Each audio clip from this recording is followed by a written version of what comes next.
Hey, welcome to Training with Kayce, and I'm Kayce. And as you probably know, I have a fairly new puppy, and she has to learn how to do all the things, all the things. And one of the big problems in training is to get the training done before you actually need it. Because in the case of tonight's subject, nail trims, if you don't get the training done in time, you have to just get the nail trim done, which means you may have to sedate the dog or, hire a professional, or you're more likely to have mishaps. Now, I know this very well, but I'm human too. And I have found that my dog grows nails as if that's her main purpose in life. So, once again, I found that I haven't finished the training and she just needs her nails trimmed. So there's a history here. Her first nail trim went very well, but there's repercussion because it stressed her. And the reason I know is after she finished the nail trim, she had a little excess energy. She was a little hyper aroused. She didn't want to come back and do it again. So that's a sign, right? So the goal was then to start to get this trained. But here's the thing, it's not a simple behavior. That's why I'm not taking you right into the videos of doing the nail trim, because you might think that's the right way to do it, and it's not. So let's talk about the right way to do it. It's got a lot of moving parts. I counted 15. So let me go back to the beginning before I tell you the 15 points. And I told you I'm working on a series of nail trim videos, but I don't want to show them yet. I want you to understand what goes into nail trims and get started on them.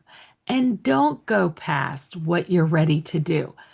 I mean, if somebody can deal with it, it's somebody like me who has a lot of experience and um, some relationship with this dog and so forth. And she's done really well every time. And it's not easy for her. This dog is very hyper aroused by nature, very. So I mentioned that the first nail trim did well, and but it went a little over the top. And this often happens to pet owners. And you're not wrong. You There's a delayed reaction. You cannot read it just as you go because the dog will get over the top and you won't even see it for like another few seconds. And then all of a sudden, you've got a problem. And now what do? Maybe you're right in the middle of the cut, or you really need to get these nails trimmed and you only have two of them done, and so on and so forth. So, what we want to do is set you up to get it done right from the beginning. And until you get this training done, I think it's probably worth it to take your dog into the vets, get them sedated, and get the nails trimmed. But get past that as soon as you can. I mean, come on. I trim my dog's nails. I'm gonna trim my cat's nails. Haven't even started that process yet. Trim the horse's feet. I've trimmed elephant feet, sorry. And they can all do it. And if you do it well and you do it right, usually the animal that was terrified of getting their nails trimmed offers them up. He wants to get his nails done. So you need to commit to giving your dog or your pet, your animal, a good foundation and the skills required for nail trims to go well. And so let's talk about what those are. And I already said I counted 15. You may come up with others. Please share them in the comments because you're probably right. Probably are more than 15. And let's just say that some animals, there might be 25 points. There are animals that are more reactive, more sensitive, more protective, and it's just a bigger job. But here's the thing, like I said, with all the different animals getting their feet trimmed and things like getting the blood from the pigs voluntarily, it's like you can do it. And what I'm finding working with my dog is that in a given session, I may not see the progress that I hope for, but I often see it the next session. So just like there's a delayed reaction with the animal reacting to being a little overextended by what you're doing by the nail trim or whatever, there's also a delayed reaction with their learning.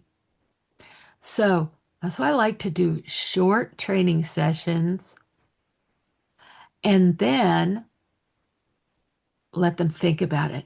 Now, I say that, and I have to keep myself honest because most of my training sessions with my dog are 2 to 5 minutes. But the one I taped today, that's a nail trim, and she really needs a nail trim. So I partially coached her through it. And that's why I don't want you to see it yet. It'll mislead you. This is not the way to do it. It's the way to do it when you have to do it this way. But anyway, I coached her through it. And um, I would normally just clip 1 to 3 nails on both front feet. And I got almost every single one. So this is great. I can't remember how many toes a dog has, plus a dew claw, right? So for some reason, I'm thinking they have 5 and a dew claw, but that doesn't make sense. Okay, so go ahead and correct me in the things if you, in the notes, in the comments, if you know how many toes a dog has. I'm sure it's 4 and a dew claw, but I somehow think I did 5. So, okay, it was a long day. So now, what are the steps? Well, the first one is condition relaxation. The dog needs to learn how to relax. Well, I've already put in a couple of hours on that skill with my dog. She is doing very well. She's doing much, much better than she started out with. But you know what? She's not rock solid yet. She will easily come out of relaxation. She needs a lot more work. She needs some duration. You think about how long does your dog need to stay calm so you can clip nails.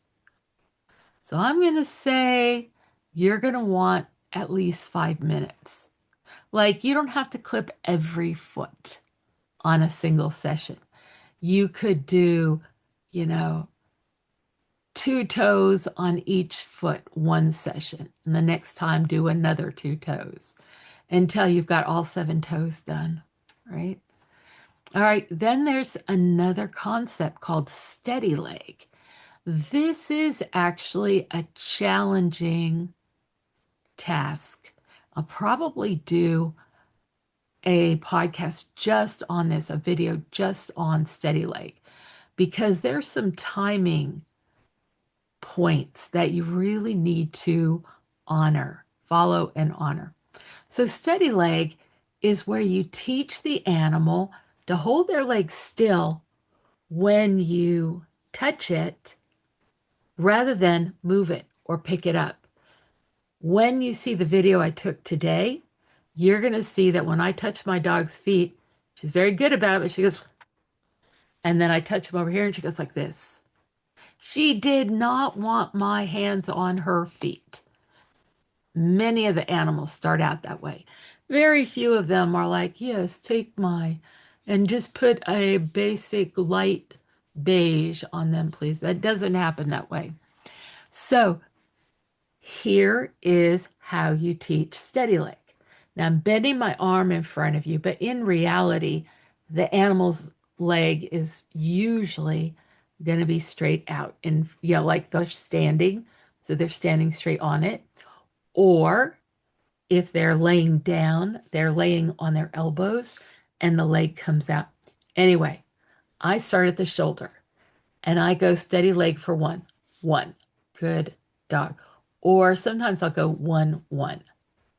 All right. The whole point is in the initial training, want to go the distance and get back before the dog starts to just move. You got to be on the ball. Steady leg for 1, good, good. Steady leg for 2, good, good, good.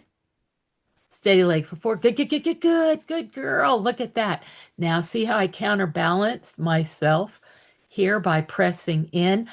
That helps break the tendency for the dog to want to pull away after you've already left. So your goal is to be able to get all the way down to the bottom, to the foot, and get back up with the animal not moving their leg. Then you start slowing it down. Now that the animal has the picture of what we're working toward, you start going steady leg for 2, 1, 2, 1, 2. Good. Steady leg for 4, 1, 2, 3, 4, 2, 3, 4. At the beginning, that would have been too much for a lot of dogs. So I just say steady leg for 1, good. Steady leg for 2, good. Steady leg for 4, good. Steady leg for 8, good. Very good. That is so good. And then when they start to have success that way, steady leg for 2, 1, 2, good, good. Steady leg for 4, 1, 2, 3, 4, good, good, good, good. And see, there's that counterbalance there to break that tendency to want to grab the foot and pull it away. You need to have the dog really steady on steady leg, or the horse really steady on steady leg, because they can injure you. They can injure themselves. If you are about to make a nail cut and your dog suddenly moves her nails, that can be bad. If your horse suddenly gets antsy about you being around her foot and does this, it can hurt you. It could hurt her even. So you need to train beyond what you think you absolutely require. We do a little overtraining here. So remember, I said at least 5 minutes for duration on conditioned relaxation. Steady leg. Well, let's talk about the other parts that go into steady leg, and then we'll figure out how long we want to aim for. Okay, so you get steady leg, and then you want to get down there to touch the feet. And it's going to be a similar routine. Steady leg to foot, good, good, good, good. Okay, so I did it. You see this? But I get out of there right away. And then I counterbalance it up here. Steady leg to foot, good, good. That was for the count of 2. Steady leg for foot, 1, 2, 3, 4. Good, good, good. Nice work. Okay, I'm going to do steady leg for 8. 1, 2, 3, 4, 5, 6, 7, 8. You ready? Steady leg for 8. 1, 2, 3, 4, 5, 6, 7, 8. Woo! Good job. Okay, now you got to do it on the other foot. You have to do it on the 2 back feet. Then you're going to start touching the toes, the individual toes. You think the dog doesn't realize that when you start to be able to handle the toes, it's starting to get real? They've got it figured out. So you're going to start out touching the toes, but then you need to be able to, kind of pressure the toes. Make it good. Make it feel nice and relaxing. Maybe pull the toe out a little bit. Massage it a little bit. You do it well, you probably end up smelling a little bit like a Dorito, right? Because dog feet can smell like that. But you don't get focused. Don't get focused on the job, which is what I did because I had to trim the nails. All right. But the right way to do it, the correct training method is to go in and actually just teach. And the goal is secondary to the teaching. So even if the dog holds their feet perfectly still, I'm not going to come in with a clipper and try to clip now because it's not time yet. It's not stable enough. The dog doesn't understand. And if a mishap happens, then, the animal has a bad taste in its mouth for that. By the way, that did happen to me. I just barely quicked my dog on one of her dew claws. Maybe like 2 drops of blood, but still she went, ow, and I felt really bad. I paid her a lot of pork rind over it. But it's a lot better if you just don't do it. The way you don't do it is you train methodically and thoroughly, and you don't take shortcuts. See, now as I go through these other videos, I'm going to have to show you how to do it, and it's going to be harder than it would have been if I had just done it correctly the first time. So that might actually be helpful for anybody that has actually not fully prepared their dog and gotten their nails trimmed anyway. Okay, so we've got touching toes, we've got pulling toes, we've got torquing toes. Torquing toes is where you twist them, okay? Because the nail clippers are going to twist them. Now, I use nail clippers. I think it's called Miller Forge. I have a friend who's a vet and she highly recommends them. I did what she told me. I have been curious about the Dremel tool, but to tell you the truth, it wasn't intuitive for me. So I just went back and I did a search, and some people love them, but overall the ratings weren't higher when I looked. So I thought, okay, I already have this tool. I know how to use it. I'm going to stick with it. Now, to be able to do the actual cuts, you have to have duration. Also, you want to do varying pressures. You want to be able to count to at least 5 or 7 or 18, however many toes the dog has, right? You want to introduce them to the tool. I'm sorry I didn't bring it in with me. I should have done that. But anyway, it's just a simple little pair of clippers. But when you look at the blade, they've got an ellipse. You know what? I'm going to go get them so that I can show you. So hold on a second. I'll be right back.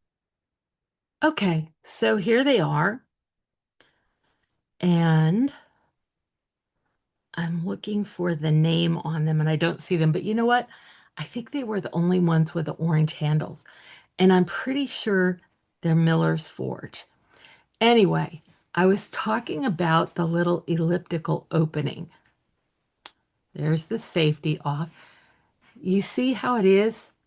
And then as you draw it short or draw it together, that nail needs to be vertically this way, up and down, not across.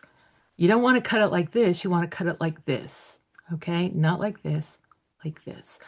That means you need to get aligned. You need to be able to see the quick in the nail, which can be very difficult on a dark dog. And if you can't see, you have to be very conservative, where you just shave off a tiny bit. And then as the dog runs around, the pressure causes the quick to get, to recede back a little bit. And the next time you can shave off another tiny amount. But my dog has light colored nails. They go from brown to light colored.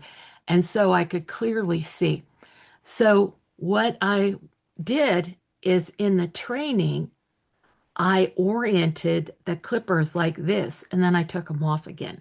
So I'm not trying to steal a clip, okay?